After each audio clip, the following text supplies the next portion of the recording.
Before I start this video, couple of disclaimers. First of all, this is not a sponsored video by any altcoin website or our company. These are my own honest opinions. Secondly, I do hold Bitcoin still. It's a considerable amount of my current portfolio, and I'm not planning to sell anytime soon.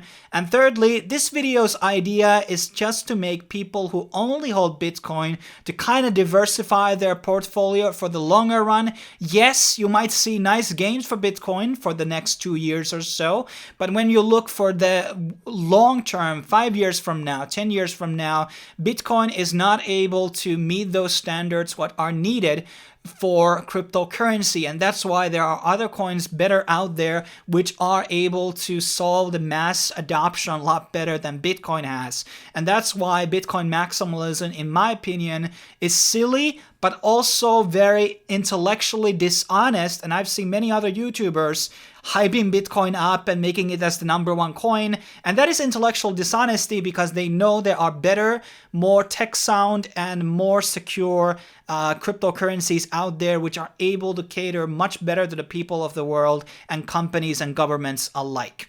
So let's get started with my points. So the very first thing I want to tackle is the idea of Bitcoin being the digital gold. And this seems to be stemming from two different things. One is that there's a high acquisition cost through mining to acquire Bitcoin. Right now it seems to be around $4,000 to basically mine out one Bitcoin. And obviously as more halvings take place and as the network difficulty goes up, it's going to become more and more expensive to basically mine Bitcoins, unless the cost of electricity goes down or more powerful ASIC devices are being created which are able to mine faster and more efficiently without using so much electricity. And the second point is that there's only 21 million Bitcoin to be mined in the world, and that makes it a very scarce coin to be had. And this how correlates into the idea of also gold being kind of low supply and scarce and not to be found absolutely everywhere around the world. And also it's, fairly expensive to basically mine and find some gold in the world. However, the price of gold is not just coming from the idea of being a scarce mineral. It comes from the idea that there is a utility behind it. So 50% of the gold in the United States is actually used on jewelry. People like golden wedding rings, they like golden necklaces or golden watches. There are many jewelry related use cases around gold.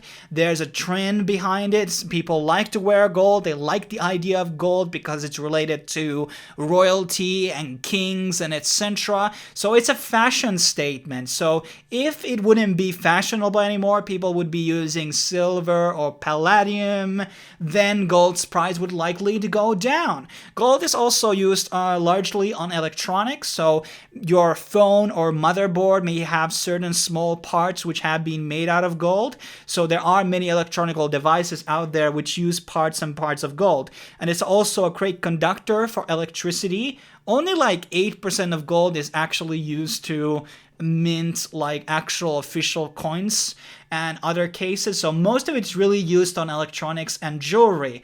But the thing is, this argument doesn't really apply also on other minerals which are more scarce than gold. So there are things like rhodium, which is appearing on a lot less lower supply than gold out on the world.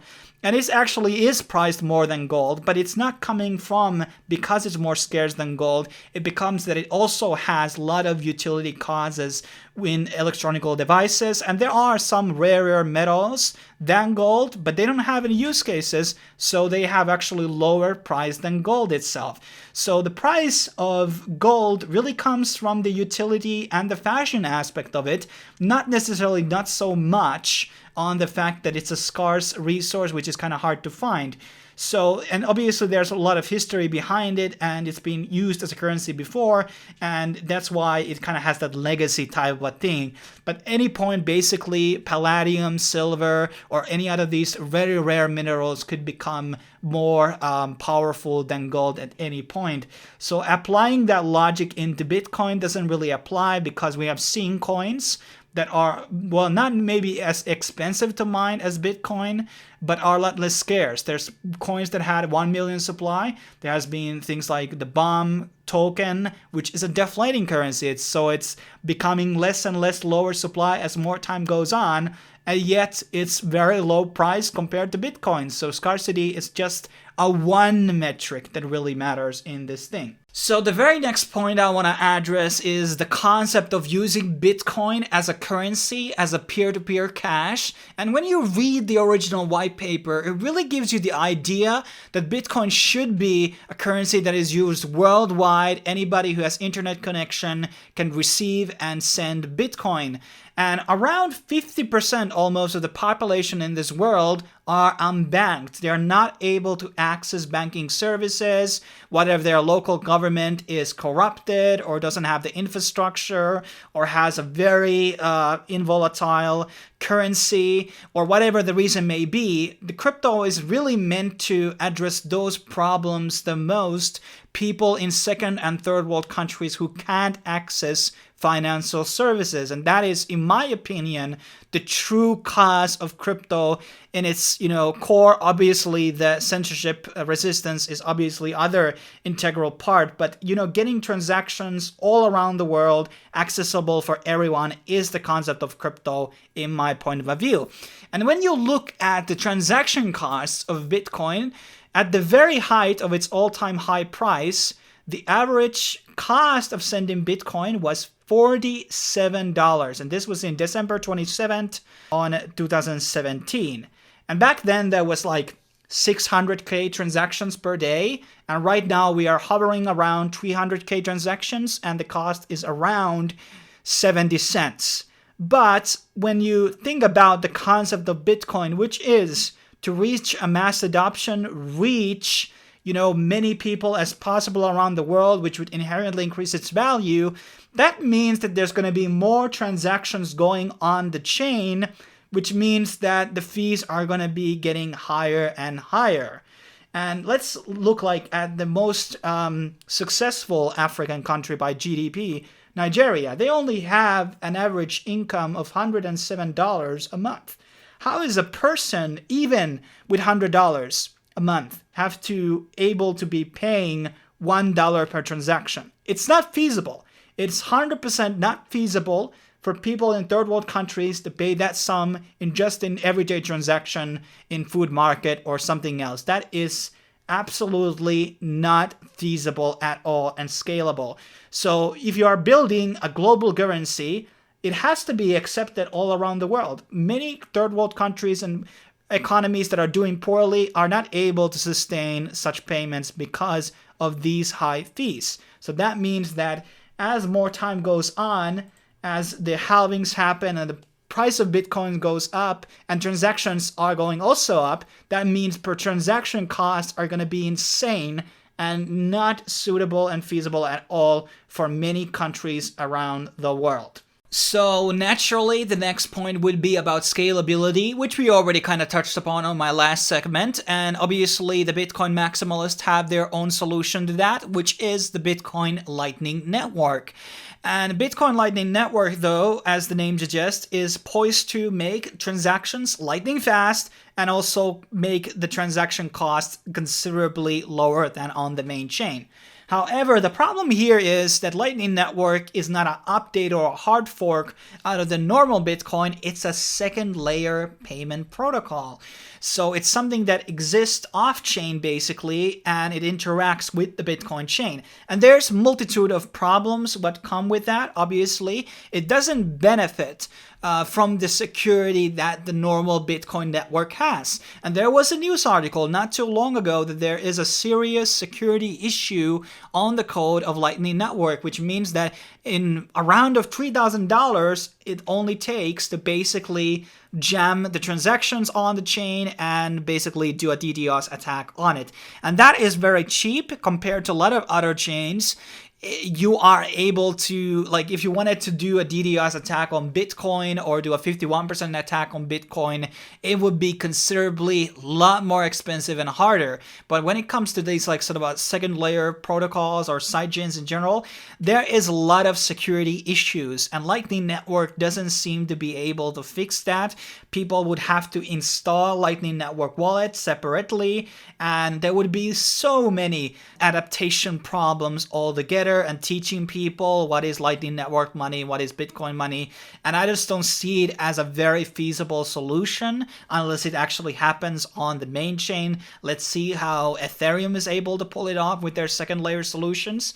But generally, the Lightning Network, not only the development is very centralized in whole Bitcoin chain, which inherently has made it so that there has been very few updates on Bitcoin compared to a lot of other chains and Bitcoin forks, but also the fact that it seems that they don't want to change anything about Bitcoin and they don't want to develop it further and make it scalable in the future. And it seems that there's absolute centralization of the technology of Bitcoin and Bitcoin development, which is absolutely hampering the scalability of Bitcoin. And Lightning Network, as I said, it's vulnerable, and there are a lot of security issues with it right now, which does make it a bit of a concern to basically use it as making transactions. And as a last point of scalability, I do also want to make the point that there is no possibility of creating tokens under Bitcoin, and there are a lot of companies who want to make their assets digitalized or registered under a blockchain, and that is something that Bitcoin is not currently able to give them, and not even with Lightning Network, it would not be scalable, and that is why also I don't think that Bitcoin maximalism really makes a lot of sense. The next point I want to talk about is the decentralization of Bitcoin, and it has to be said there are a lot of other coins that have a lot more severe problems in this regard versus Bitcoin. Coins that have like a one mining pool owning like 60% of all hash rates, or you have coins which are mostly owned by the parent company or a couple of corporations which own like many percentages of the whole total supply. So Bitcoin is not necessarily front runner in the problems of decentralization, but there is a couple of things you should be concerned about. One is obviously Satoshi.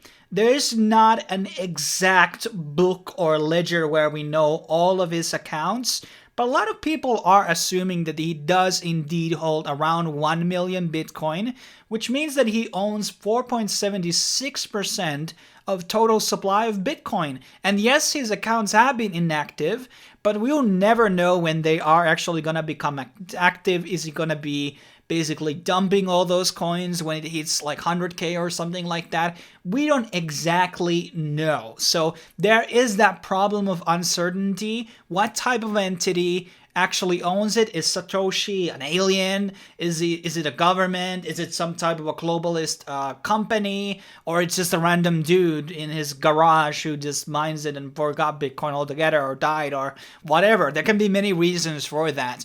But that's definitely a very large sum that he actually owns.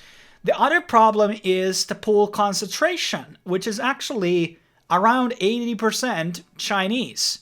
So you have massive Chinese companies and pools such as Poolin, F2 Pool, BTC.com, Antpool, Via BTC, 1Hash, and 538 Coin. Many companies that are China-based, which are actually part of the hashing behind Bitcoin. The problem of this is because there are different seasons in China which affect the pricing. So if you have like a season where there's a lot of water, that water may be used in some type of ways to generate power. So electricity costs in China may be lower in certain of these regions during summer, for example. And when you have one country where all of the mining actually happens in, that becomes problematic just because of that fact. When one country is affected very largely, that affects the whole price. You would want to have a very decentralized coin impossible, which is mined on many countries where one country's status doesn't have a very huge effect on the price. Also, the fact of the problem is that Chinese companies are sometimes owned by the government, or they work very tightly knit with the government, and the Chinese government can just like acquire all of those companies to themselves and they do their own fork out of it or something like that. And basically, it's a Chinese oligarchy. This is also a problem in Tron, EOS, and many other coins where the Chinese have way too much power. And this is not necessarily the country we want to be in charge of cryptocurrency. I mean, they do a lot of development there, and God bless for that technology and contributions. But this is a country with a deep history of censorship and, restrictions of freedoms. And that's exactly what cryptocurrency is not about. And I think it's more about kind of reaching consensus of miners generally just deciding to mine from different mining pools. You have Zeke Republic, some mining is happening in Russia and Japan, and America probably going to be a bit more. I don't know, the Binance chain or the mining pool, where are they exactly going to be headed and who is going to be their main clients? But that Chinese problem is definitely something to look into. And that can cause problems when you have 81% of the hashing power coming from China. The Chinese government can do their forks and they can, make the coin crash or whatever they want to do. It's way too much for one country to have power on. As a last point, I really want to talk about security, which is something that we kind of alluded earlier on that decentralization point I was making. So at any point, basically, the Chinese oligarchies could come together and make 51% attack on the Bitcoin chain because they have so much hashing power coming from China and Chinese companies. And that is definitely a problem. It is very hard, though, to do a 51% attack on Bitcoin versus other chains because there's so much hashing power involved and so much money involved in that hashing power that it's very expensive to do any types of attacks on Bitcoin.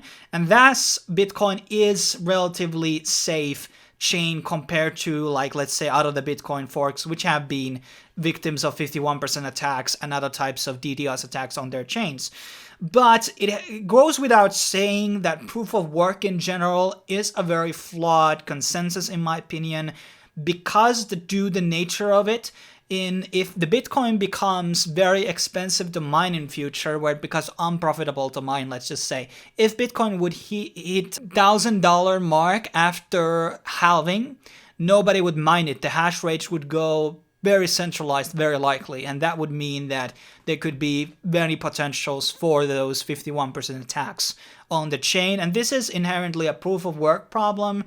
Some chains have solutions to that, like operating masternodes like Dash has, or proof of stake at the side, which also secures the network and a higher capability. And there are other solutions. And while compared to proof of work chains, I would say Bitcoin is rather secure. It does have that same problem of hashing power that any other proof of work chain is basically poised to. So for long term, proof of work does have a lot of problems in terms of security. It can be banned by governments. Proof of work mining might be banned by governments in the future if they're not using a green energy or something like that. And there's these possibilities. So in terms of security, there are some probable things that could happen on the chain, but I'm not going to lie. It's pretty secure when it comes to proof of work chains altogether, but there are these inherent problems which you should think about in case the prices go way too low and everybody bails the boat and there's just one company just only mining and then they're going to be controlling of the network due to their hash power.